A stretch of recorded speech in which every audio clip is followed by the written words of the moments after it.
Hi అండి. For the first time ఇండియాలోనే number 1 show, biggest show రాబోతుంది. అది హిందీలో, తెలుగులో కూడా కాదు, హిందీలో రాబోతుంది. ఆ షో ఏంటంటే ద 50 కంటెస్టెంట్స్. అంటే 50 మంది సెలబ్రిటీలు ఒకటే హౌస్లో ఉండబోతున్నారు. దీనికి హోస్ట్గా నాకు తెలిసి అజయ్ దేవకాన ఉండబోతున్నాడు. లయన్ మాస్క్ పెట్టుకొని ఉంటారు అన్నట్టు. ఆ హోస్ట్ ఎవరన్నది ఎవరు కూడా కనిపించరు అన్నట్టు. ఓన్లీ మాటలు మాత్రమే. ఇప్పుడు బిగ్ బాస్ హౌస్లో మాటలు ఎట్లా కనపడతాయో, మాటలు వినపడతాయో, అందులో లయన్ మాస్క్ పెట్టుకొని వాళ్ళతో పాటుగానే కనపడుతుంటాడు. లయన్ మాస్క్ మాత్రం తీయడు అన్నట్టు. అతను ఎవరన్నది మనకు తెలియదు. నాకు తెలిసి అజయ్ దేవకాన చేయబోతున్నాడేమో అన్నట్టుగా ఇన్ఫర్మేషన్ వస్తుంది.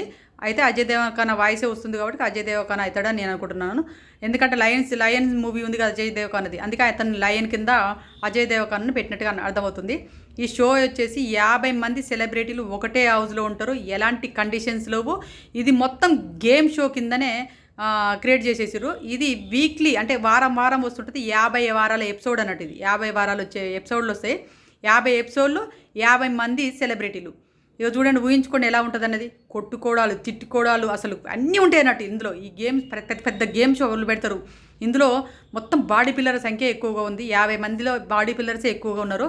ఇందులో చెప్పాలంటే ఎలాంటి కండిషన్స్లో ఫన్ ఉంటుంది, గేమ్ ఉంటాయి, అన్నీ ఉంటాయి అన్నట్టు. నవ్వడాలు కూడా, నవ్వించడాలు కూడా ఉంటాయి. అంతే ఒక్కొక్కరి ప్రతిభని మొత్తం అందులో చూపిస్తుంటారు అన్నట్టు. ప్రతి ఒక్కరు చూపించడానికి వెళ్తుంటారు.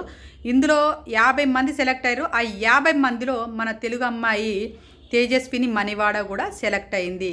ఈ అమ్మాయి అక్కడికి గేమ్ షోకి కూడా వెళ్ళడం జరిగింది. ఆల్రెడీ షూటింగ్స్ అనేది జరుగుతుంది. ఫిబ్రవరి 1 తారీఖు జియో హాట్‌స్టార్లో ఈ షో అనేది రన్ అవ్వబోతుంది. ఫర్ ద ఫస్ట్ టైం ఇంత పెద్ద రియాలిటీ బిగ్ షో అనేది హిందీలో రాబోతుంది అన్నట్టు. ఈ షో హిందీ వచ్చిన వాళ్ళకైతే ఖచ్చితంగా హ్యాపీగా ఫీల్ అవుతారు. ఎందుకంటే అమ్మయ్య, ఈ బిగ్ బాస్ షో అయిపోయింది, బోర్ కొడుతుందిరా అనుకునేటట్టు ఉంటారు కదా. రియాలిటీ షో ఇష్టపడే వాళ్ళకైతే ఇదైతే మంచి అవకాశం, చూడొచ్చు. హిందీ రాని వాళ్ళు కూడా కొంతమంది రియాలిటీ షోని ఇష్టపడుతుంటారు, వాళ్ళు కూడా ట్రై చేస్తూనే ఉంటారు. ఏదో ఒక రకంగా ఏదో ఒక షో చూద్దామని చెప్పేసి. అదైతే నిజంగా చెప్పాలంటే రియాలిటీ షోని ఇష్టపడే వాళ్ళకైతే ఇది ఒక గుడ్ న్యూస్గా చెప్పుకోవచ్చు. ఇందులో 50 మంది కంటెస్టెంట్స్ ఉంటారు. వాళ్ళు ఏ కేటగిరీకి చెందిన వాళ్ళు ఏంటిది అనేది నేను ఇంకొక వీడియోలు చేసి పెడతాను. ప్రతి ఒక్కరి గురించి వాళ్ళ పేర్లతో సహా కూడా పెడతాను. ప్రస్తుతానికైతే రియాలిటీ షోని ఇష్టపడే వాళ్ళైతే ఈ వీడియోని లైక్ చేయండి, మా ఛానల్ సబ్స్క్రైబ్ చేసుకోండి. Bye friends.